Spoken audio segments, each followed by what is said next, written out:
Health Minister Kwaku Agyeman-Manu says his ministry will deal with the challenge of inadequate staffing, which happens to be one of the biggest challenges in most health facilities. The problem has been blamed for the inability of public health facilities to attend to patients who need care, resulting in deaths in some cases.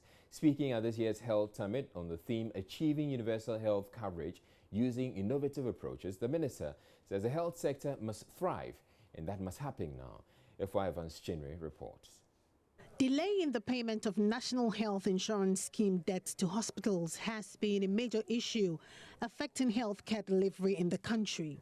At a health summit to deliberate on key issues affecting the health sector, the Minister of Health, Kwaku Agyeman-Manu, dismissed claims by the Association of Private Clinics that government owes them an outstanding 15-month NHRA debt. He stressed government has settled all debts since August last year. That cannot be correct. That cannot be correct. Have they submitted their claims? Have we vetted? And their claims are efficient? That is not correct. I've been going around the country. Last month, I think, sometime this month, I toured over how many facilities in Braham. Wherever I went, they have been paid up to August for 2017, right? So where does this 15 months come from? So if there is one isolated case, one particular person who has got that problem, let him come and complain and let us look into his challenges and see what we can do for that person. Speaking on unavailability of ambulance services in many districts across the country, which forces critical patients to rely on motorbikes, the health minister said his ministry will re-examine the operations of National Ambulance Service and provide solutions. The state of our National Ambulance Service is a national emergency. Recently, as part of my regional monitoring, I visited the Northern Region office, regional office of the National Ambulance Service. The least said about it, the better. And I expect that we might see even a few more worse ones as we continue to visit the regions. Whilst expressing the need for support to ensure efficient emergency services, there is also the need to re-examine the model of ambulance services we are running to reduce the financial burden on the Ministry of Health. The National Ambulance Service cannot thrive on budgetary allocations. It needs a dedicated funding mechanism that ensures that its operations are sustainable. Vice President Dr. Mahamudu Bawumia assured government will continue to invest in childhood and maternal health programs in Ghana. He outlined some plans government has put in place to make the health sector one of the best in Africa. Watson uses artificial intelligence to analyze integrated databases to improve health service delivery and enhances the productivity of health providers. This ought to be the future of health diagnostics, but at the base of it all is information, the data. And this is why this emerging system that we are putting together is so important. Mr. Chairman, maternal health indices are of major importance to any country because they are indicators of a country's level of development. This is the reason why the government will continue to invest in maternal and child health programs to minimize the risk of maternal mortality and child mortality from preventable childhood diseases. Although the preliminary results of recently conducted maternal mortality surveys show a substantial improvement in the indices, the fact still remains that unacceptable numbers of mothers and children die in our facilities. Our health facilities should be places of solace for our mothers when they are in need, and not places of imminent danger and threat to sacred life. Mothers and children should not die for lack of trying from our health workers. All of us must demand extraordinary commitment in this regard. Health policies aimed at improving access to mothers and children will be reviewed and strengthened. Exemption policies such as free maternal health delivery and free access for children. Regional Director of the World Health Organization, Dr. Matisido Mweti, promised the WHO will continue to support Ghana's health sector. So WHO has been very pleased to work with the governments to understand and address cross-programmatic inefficiencies in the health sector in Ghana, which are common in most of our countries in the African region. I believe that if the recommendations of this work are fully implemented, they will contribute significantly to improving efficiencies. And this could also represent a best practice that other countries could learn from. The Health Ministry has launched the Vaccination Week, which begins today and ends on Friday. Ifwa Evans Chinri for Joy News. Well, contrary to the Ministry of Health's claim that virtually all NHIA deaths have been cleared, the Evangelical Church of Ghana Hospital in Bandai says they have not received payment since May 2017. The medical superintendent of the hospital is Dr. Sonla Joseph, and he joins us on the line right now. Thank you for making time to join us, Dr. Joseph. Now, how does he feel to hear the health minister say this when you say that you haven't been paid your claim since May 2017? Thank you for the opportunity to express. I will be happy if what the minister says comes true, because as it stands, since May 2017, we have not been paid.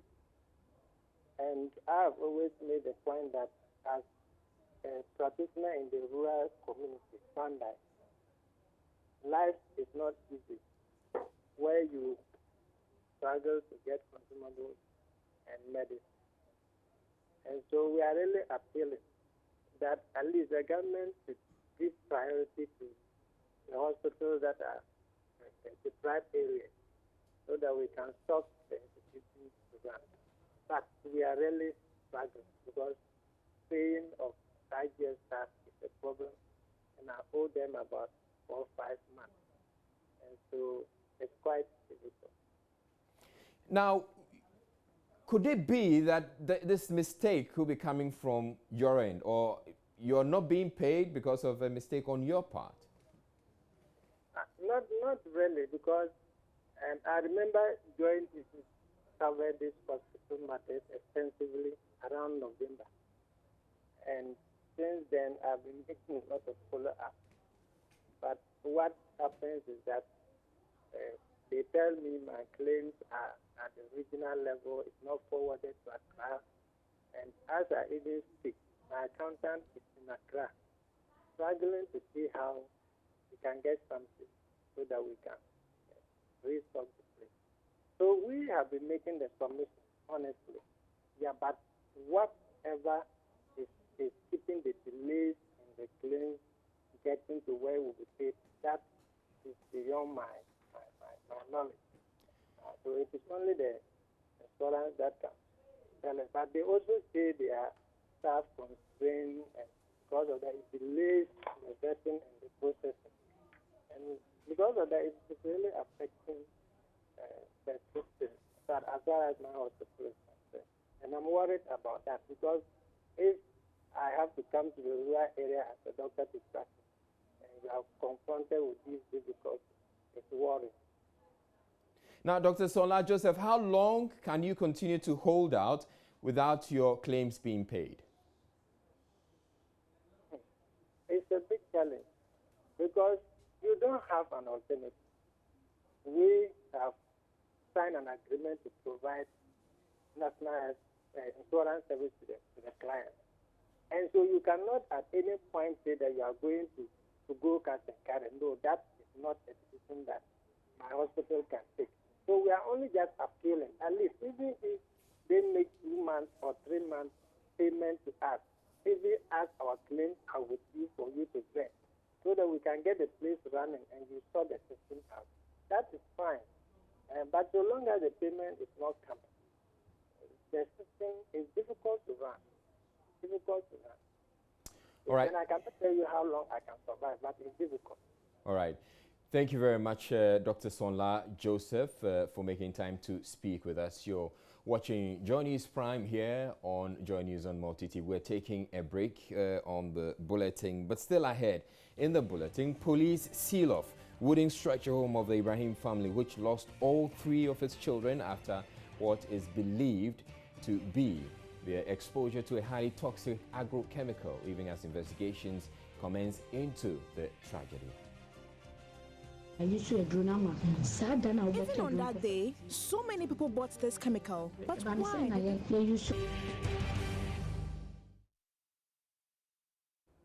Now, 3 African leaders have in the past week alone have been compelled by Western media outlets to state their positions on homosexuality. President Emmerson Mnangagwa of Zimbabwe, President Uhuru Kenyatta of Kenya, and President Buhari of Nigeria have all been put on the spot. In some instances, the journalists doing the questioning have pushed so hard, they appear to be forcing their interviewees to accept that not legalizing homosexuality is wrong. Let's see some of these interviews. Well, British Prime Minister Theresa May has also in the past week suggested that Britain will be willing to support countries in the Commonwealth to rewrite their laws to grant LGBT rights. Now, so the question we're asking, is there an agenda by the foreign Western or the Western media to push homosexuality or the acceptance of LGBT rights on Africans? I'm joined via Skype right now by Dr. Eche Sekanku, who is a communications expert and he's a lecturer, and he's joining us now. Thank you for making time, Dr. Eche Sekanku. You have been monitoring the space for some time now. Do you get the impression, as is being suggested, that, or rather, let's backtrack a bit, what do you make of the way these Western journalists pin down these African leaders in their questioning? Thank you very much, Ralph.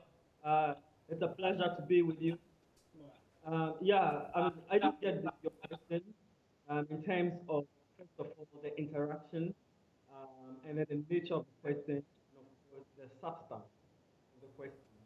We've got to understand that discourse, language is not neutral, right? It takes within a certain social context. And discourse is described by issues such as power, issues such as ideology, and issues such as values and beliefs.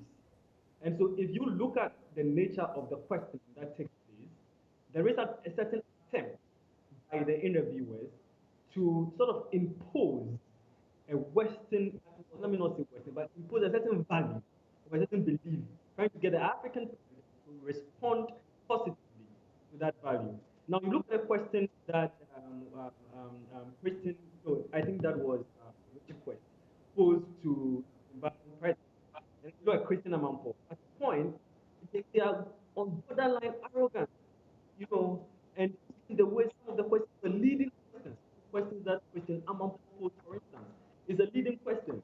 He asked the president, that, oh, you don't believe that people's rights should not be violated, do you? So that's a leading question.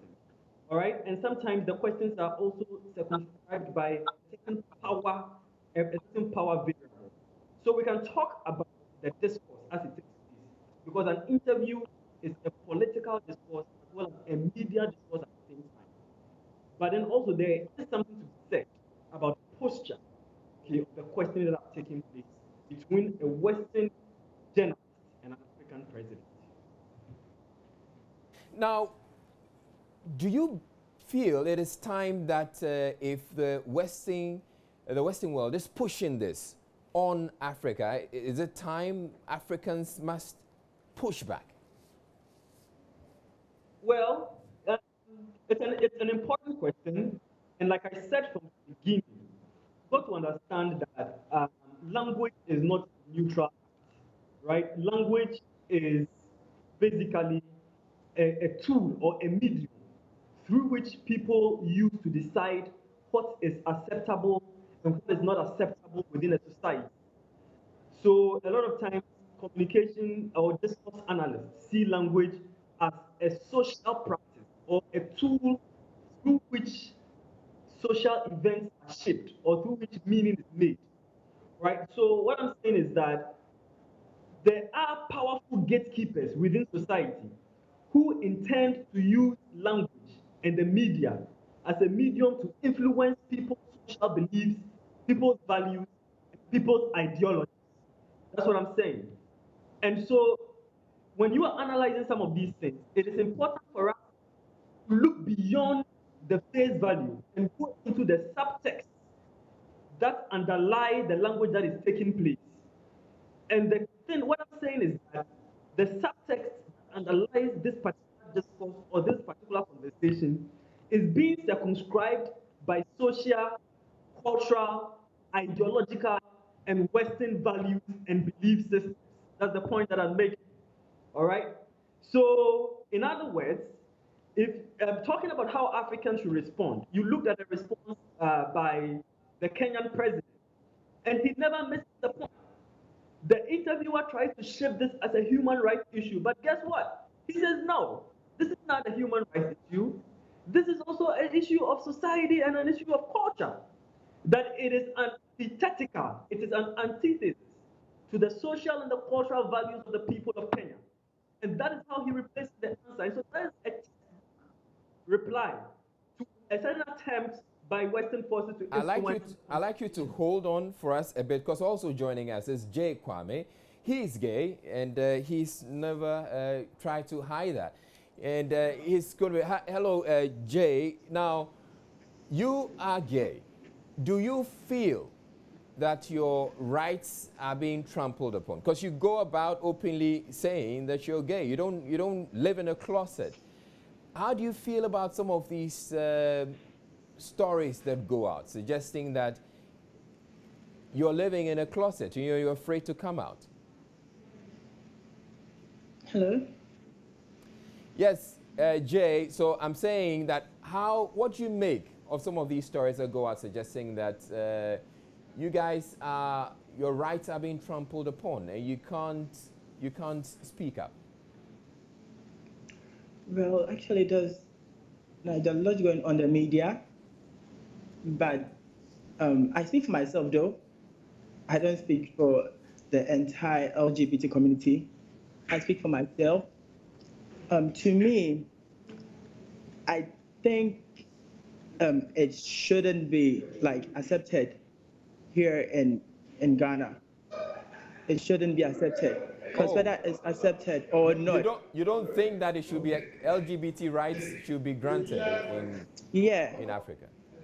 Yeah, because whether it's granted or not, things are not going to change. Rather, it's going to be worse. Really? Yeah. Why do you think so? Let's say now it's accepted. Okay, people can we can go about doing our own stuff. You know, it's accepted by the law, but it's not accepted by the people. You get my point, right? Yes. So for you, you'd want it accepted by the people rather than being accepted by the law. I don't want it accepted at all. We should just leave things the way it is, because it's been there. It's not a new thing. It's been there way back. Now, one of the things that has been used, especially by the Western media, is that people like you are victimized and your rights are trampled upon. You can't, be yourselves.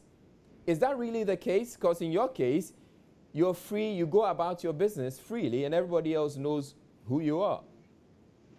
Yeah, because I don't go on the street, let me put it in code, kissing my fellow guy. I don't go on the street making out the fellow. What happens is indoors. Whatever happens is indoors. I don't go about on the street doing crazy shit on the street. So why do you have to attack me? It's different that I go out wearing crazy bad stuff, making out with people on the street. That's when the community can actually attack me. But I go out my normal duties as a normal person, casual person. I go out, I have my fun. I won't be attacked. But people close to you know that you're gay. Yeah. All right. not even people close, like let's say almost the entire world knows. Yeah. Of course, you're speaking to us right now, and so everybody else is going to know that. Now, please hold on for me, Jay. We also have on phone Moses Fuamweni. He is a lawyer, and he's known to be against LGBT rights. Thank you for making time, Mr. Fuamweni. Now, we were talking earlier about the fact that it seems, or there appears to be, a certain agenda being driven to get Africans to accept homosexuality.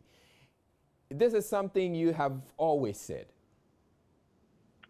Well, Israel, thanks very much. And to be honest with you, I couldn't be more proud of, multimedia. I mean, I think that all of a sudden, the media, and led by you in particular, and your station, are representing what African media houses should be doing. And I like the brilliant way in which, your production team has put out these so-called headline media personalities.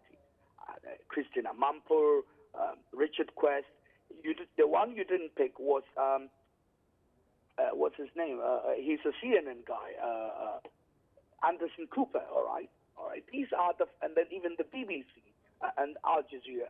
These, are media houses that, as far as I am concerned, represent, the media face of the LGBT rights movement. And the thing is... How did you come to that conclusion, Mr. Fuamweni? Oh, but they're homosexuals, and that's what they push. You can see it. Who is a homosexual? Anderson Cooper is a homosexual, if you don't know. Richard Quest is a homosexual.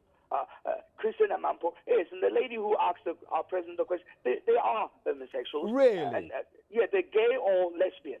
I mean, that's a fact. Go and find out, all right? I'm just indicating to you that they are the face of the lobbyists. Now, let's even assume they are not, but they are. I mean, I'm not too sure Richard Quest would deny what I'm saying, or Anderson Cooper. He's not going to deny. I didn't know about Christian Amanpour, actually. Well, go and find out. She has got a child, but I know, as a matter of fact, that she's involved. But anyway, let's even assume that she's not. But the fact of the matter is, the LGBT rights movement is organized. I mean, they've got connections, they've got contacts, and that's what I've been saying. And they've got their, people who are in, I call it the Oxbridge, elite class. In Europe, they are the ones that go to Oxford, to Cambridge. In the United States, they go to Harvard and Yale and Stanford. And when they finish, they're the ones that go into business, politics, and the United Kingdom. They lead the way, all right? So, and they've got people in the media. And they've got, so this whole agenda is orchestrated, it is planned, and coming to Africa, it's not just a one-off. No, they have actually planned. In fact, if you look on the social media, I can send you, listen, they put an advert for a coordinator for West Africa, all right, so that he will lead the campaign in West Africa, very much like a marketing campaign, and they need a marketing director in charge of it. So when the United States ambassador says, in an interview, and that interview was also orchestrated. In fact, on the same Friday, when he was speaking and saying that in 10 years' time, Ghana will adopt LGBT rights, the Canadian High Commissioner, who's a lady, was also on air with the Australian ambassador. And if you hear what they were saying, you could see that it's all connected. Mr.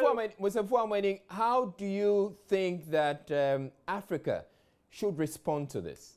Well, I am laying the foundation for saying that if you don't understand what has happened, I was happy you said that. I've always said so. I'm happy that multimedia has thankfully caught up to it. But if we don't understand it, then we can't even address it. So first of all, let us eliminate all the propaganda. Because if we don't educate our people, I'm happy the young man who is gay has said it, all. In fact, he has virtually summarized it, that you can change the statute law, but the people wouldn't like it. And he's representing, at least he's articulating a view that is more consistent with the reality than Theresa May. Because when Theresa May says, for example, that, look, the British gave us a law 40, 50 years ago, and that law was wrong, and that they will help us to change it. What she forgets is that before the English brought their law, we had our own customary law. So when you're gay, activist, the gay gentleman on the set, when he says that the people don't like it, all he's saying is that we Africans, we live our custom. We live our customary law. We live our culture. That's who we are. And it is against it, So the young man, I can assure you, he has a problem. But the way to address it is not to say that is right, because society thinks that that's the wrong way of acting, all right? So society will not just also leave it at that. We can have a solution to the problem that he has. So what is that? What should be the African response? The African response is to know the truth, just as you people are doing, know the agenda, know the plan, know the strategy, and put out our own view. What is our own view? As your gay right activist is saying, our view is we Africans don't believe in it. We don't think it's right. If somebody has got that penchant, we help that person. We don't throw him out. We don't cut off his head. We don't beat him up. No.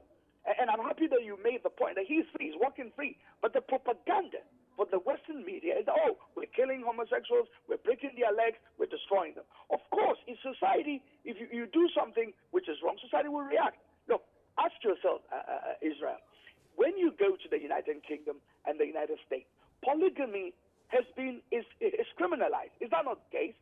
Israel, you tell me. Is it not a criminal offense to engage in polygamy in the UK and in the United States?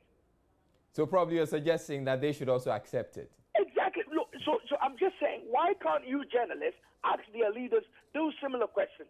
Now, if they have criminalized something and we don't like something called homosexual rights, and why do they say that it is discriminatory? That's the first point. All right.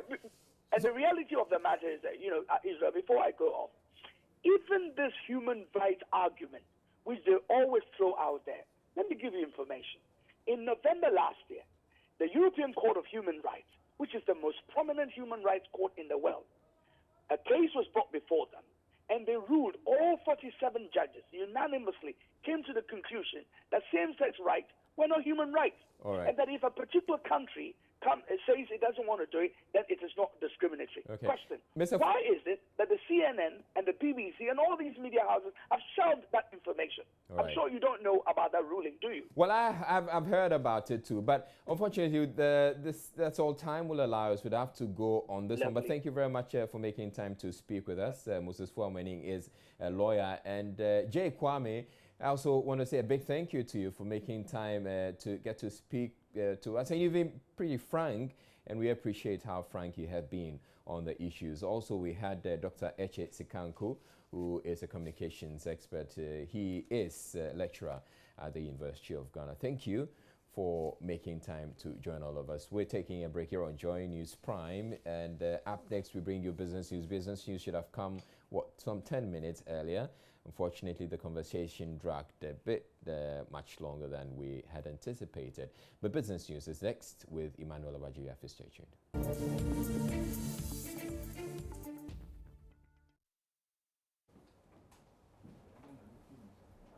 Hello again, good evening to you. Time now for business. A week after GRA officials stormed the premises of some retail outlets in Accra to remove products not having tax stamps, operators of these shops are yet to fully comply with the GRA's directive. Ebenezer Sabute toured some of these shops and has come through with this report. Some of the retail centers visited included Maxmart Shopping Center at 37, Bacchus Wine, Game, ShopRite at the Accra Mall, among others. Many of the products without the tax stamp were found covered with the inscription, "Not for sale till further notice."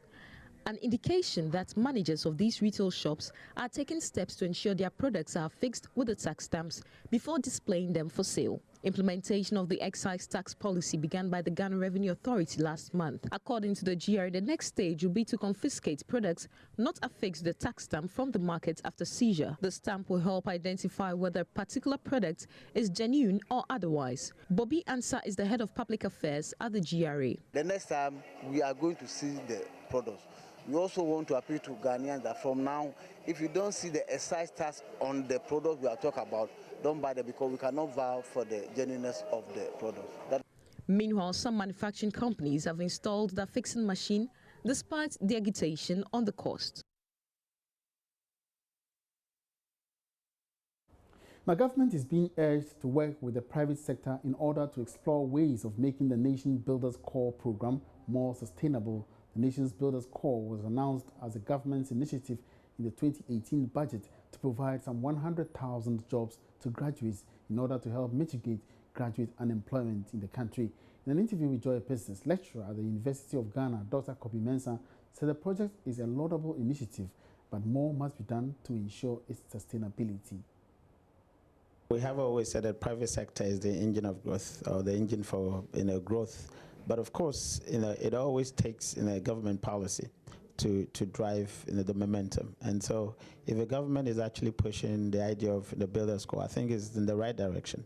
But of course, we look at sustainability, and therefore, once government take the initiative to introduce, how do we then introduce the private sector to support that? I mean, to expand it and to sustain it. It's crucial. So perhaps after the introduction of it, or government taking the initiative to introduce over a period, let's say 2-3 years down the line, we've got to review it. Or even immediately it's been introduced, we have to start thinking about reviewing and thinking about what role would the private sector actually play or can play in sustaining and making it better. I think that's a good idea. So it's always good for government interventions like this, but we must think beyond introducing it and think about sustainability and making it better. So yes, students are very hopeful for this particular project. Of course, we have a history, and the history is national service. It's been there, it's been sustainable over years, but of course there's always room for improvement. So if we're talking about the Builders Corps, fantastic idea, how do we make sure that the private sector supports and make it better and sustainable? Now, CEO of the National Health Insurance Authority says the current funding structure will not support the scheme. Dr. Samuel Yao-Ano is worried the current 100 cedis per person ratio is one of the lowest in the world. More than 90% of claims at the NHIA is also done manually, a practice the NHIA board says is a recipe for corruption. As part of our build-up towards the Joy Business Health and Wellness Trade Show coming up soon, we throw the spotlight on the health insurance industry.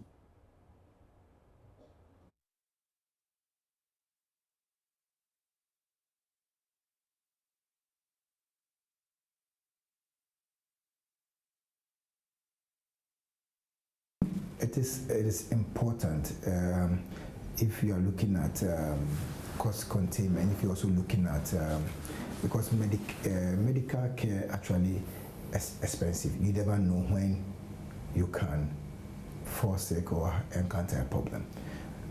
And gone are those days where we wait till we get.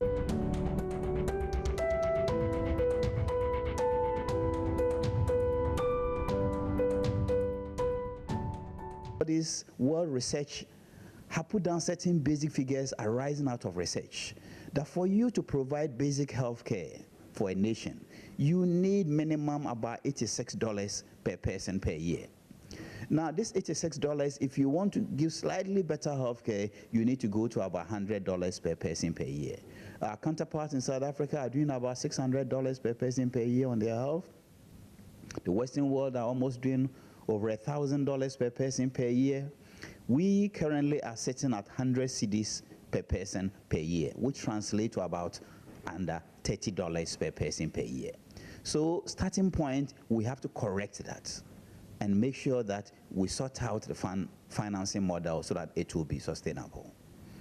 That being the big thing. The other things we have found that we are discussing, we put certain things out there that we should discuss to help sort out this financing model. It's generating public discussion. We can come back and detail it. But apart from the money not being enough and the numbers increasing, the other things we'll also find out why the scheme is not doing well is the way we receive claims from the people who see our patients and the way we vet the claims before we pay. At the moment, we are doing all that manually.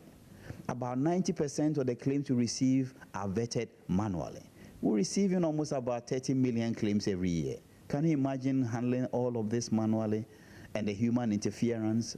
People's relatives are submitting claims. They are putting undue pressure on them to do theirs fast or to go through theirs quickly. It becomes very, very difficult to monitor what is going wrong, what is not going wrong.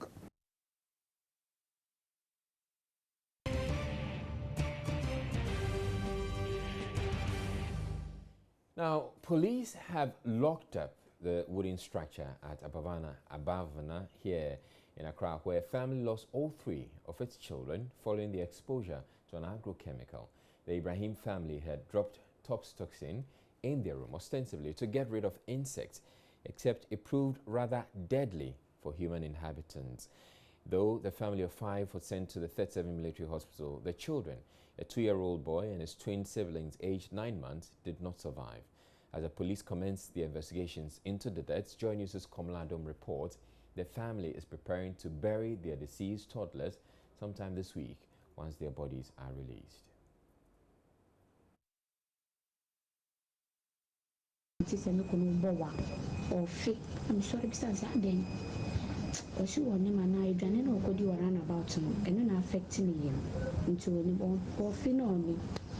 say my friend my next neighbor. My friend is on Fako, and so no so wada.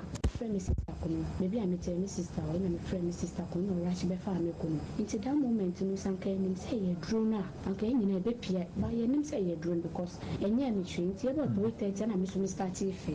We got home and mopped the room and cleaned the room and turned on the fans until 10 p.m. when we went in to sleep. All the while, the children were asleep. My husband woke up in the middle of the night, vomiting and passing stool.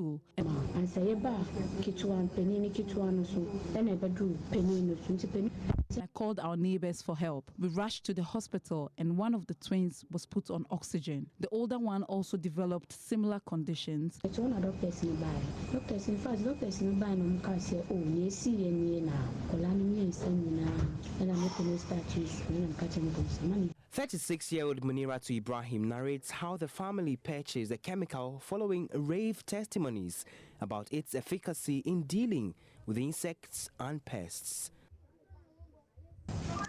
Yeah, man be buy my baby shop for me to man be buy say oton cockroach drew. And I'm going to be saying say do you my ben there? And I say would you to them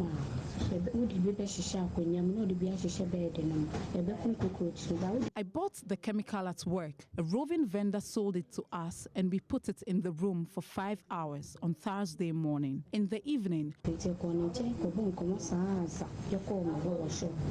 was Thursday and a back. It's your famous sister when you call shop, a fish shop about 7 o'clock. And I bath it's your bath and I'm going to be a diamond so and you opera them one in our back kitchen and more good them one in our kitchen and mission and more good and I'll Parents of the deceased have been left traumatized and their neighbors thrown into a state of mourning. The man of the house cannot simply deal with the situation. For Muniratu Ibrahim, the loss of all her children in one fell swoop. Well, we would, in a moment, get to explain how the use of this chemical used by the Ibrahim family, and which apparently is quite popular as an insecticide in some homes in Ghana, could have resulted in the deaths of these 3 children. Before then, though, the Food and Drugs Authority has, in the last few hours, issued a statement confirming that the chemical used by the family is toxin, a fumigation tablet intended for the control of insects in stored grain, processed foods, and feeds. The statement described it as having aluminum phosphide as its active ingredient and makes it clear the product is an agrochemical and not a household chemical. In the presence of moisture, aluminum phosphide releases phosphine, which is highly toxic. Although the product is a pesticide or agrochemical, which does not fall under the regulations of the FDA is liaising with the Environmental Protection Agency, EPA, and the Agriculture Ministry to investigate the source and distribution channels for the product. Meanwhile, the FDA wishes to advise the general public to carefully read the labels of all products and follow the direction for use before using or consuming any of our regulated products to avoid injuries and allergies which may lead to death. The general public is also being entreated to inform the FDA of any regulated products found on the market which does not comply to the standards on the following numbers and social media platforms, and they have listed all those numbers. It's important that you take note of the numbers. We're going to share this press statement on our Facebook page so you can get to watch that. Otherwise, you can look up the FDA on Facebook or on Twitter, and you can get to see the phone numbers for yourselves. But joining me here joining us on the telephone to explain how the toxic insecticide found its way into various homes is the Public Relations Officer of the Environmental Protection Agency, Angelina Tutua Mensah. Thank you for making time, Mrs. Mensah. Can you explain to us how this chemical found its way into the market? Yes, thank you very much, and good evening to your listeners. First and foremost, we share the story and concerns of the affected families. We paid a visit to the hospital, and the victims are traumatized, and we pray that they will quickly get over it because the Environmental Protection Agency has to take samples to also analyze to make further information about what is happening. Well, the Environmental Protection Agency is mandated under the Environmental Protection Act 1994 at 490 to control and manage pesticides in Ghana. And all those who wish to engage in any pesticide activities such as retail, distribution, import, export, transport, commercial, pest control, storage, disposal, etc. Now, before you can do that, you are advised to contact the EPA for the necessary processes to obtain a license. So many registered companies with us have brought this chemical onto the market. The use is for agrochemicals only, as fumigant for grains. But unfortunately, it found itself into a household. And how it got itself into a household is a $1 million question. But there are so many issues available with that. First and foremost, we have porous borders where people might bring in certain chemicals, especially this type of chemicals. Secondly, we also do not read the labels on the use of pesticides or chemicals. And therefore, for example, when I was a child, my grandmother used to spray our hair with Shelter because we have one lice or the other. And then they would then grind camphor and mix it with Vaseline, and then you use it for your hair. All this because we were not aware, or they were not aware of the effects of misuse of chemicals. And this is basically how this has happened. All right. Now, we know that this chemical has actually found its way, or this pesticide has found its way onto the market, and people are using it in their homes. How do we get it out of the market?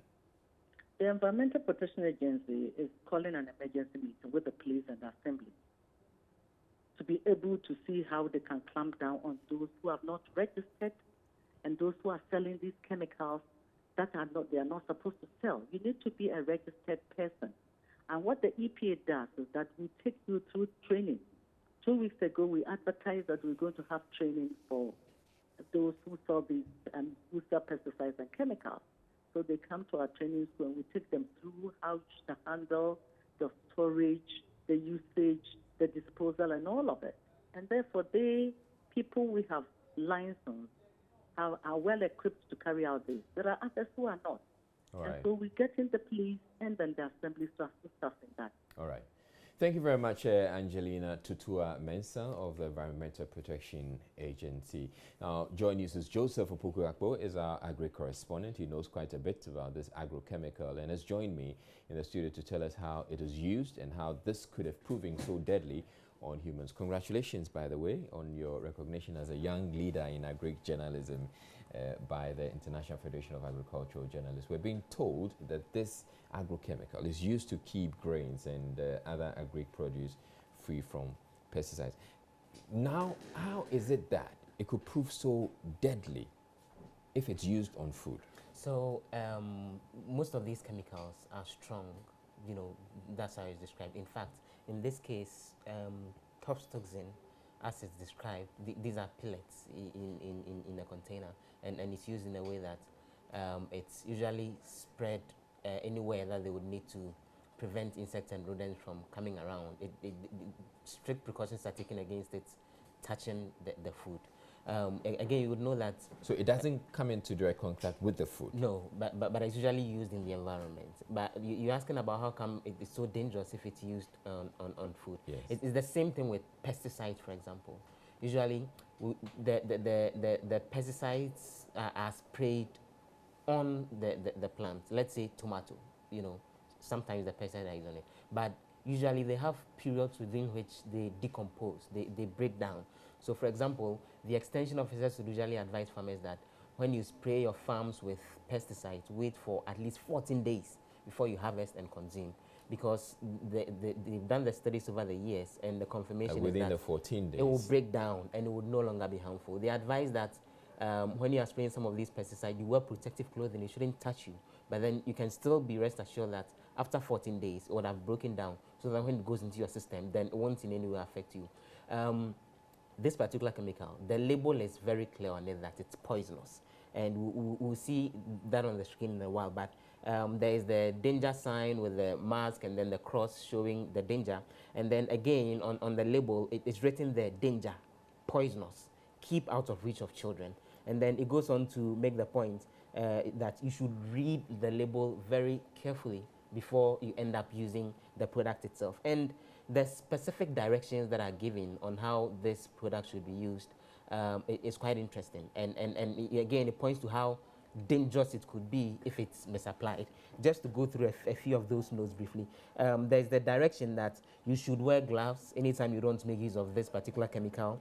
There's the direction that the tablets should, you should always ensure a situation where they don't get into contact with water because they are poisonous when they become moist. The direction is that do not breathe the dust or the fumes.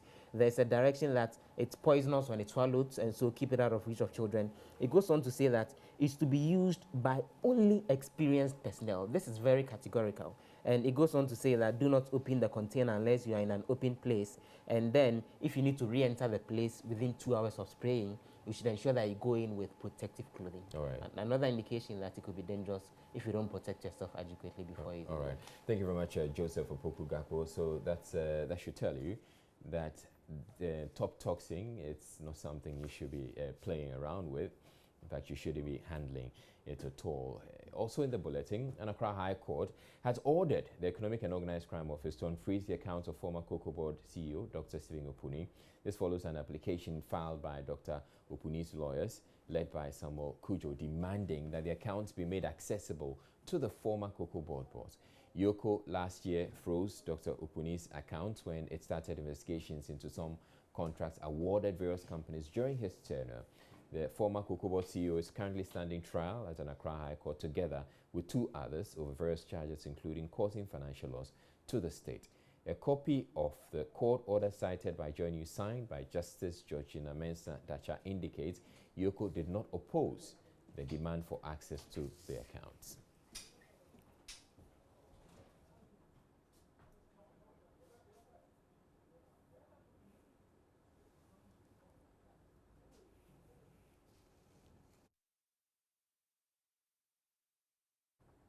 All right, and so now on to the good news that most residents of or commuters around East Legon and the Spintex Road have been waiting for. The tunnel that's at East Legon, or what is popularly known as the underbridge, which connects East Legon to the Spintex Road, has been opened. A much bigger one, which means that you don't have to be stuck behind the tunnel or the traffic in there for sometimes more than an hour. My colleague Nancy Emefa Jiradozi is there and joins us live now to tell us what the experience has been like. Hello, Nancy. All right, we appear to have lost Nancy there, but you can see right there in the footage that it has been opened, and you can see the cars going to and fro. Okay, so we have Nancy, if we can hear her now.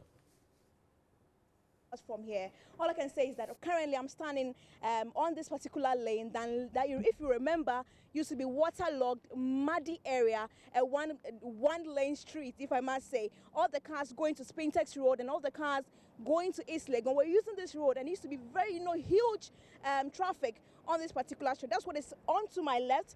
And about 20 meters away from this old underpass is the newly constructed underpass here on this Spintex East Legon Street. From what you can see right behind me, it's having really free flow of traffic as you can see. And even under the bridge, there's street lights of a sort under this bridge, and so it makes movement of vehicles easier than it used to be in the past. So basically, that is what is happening here on the Spintex Road.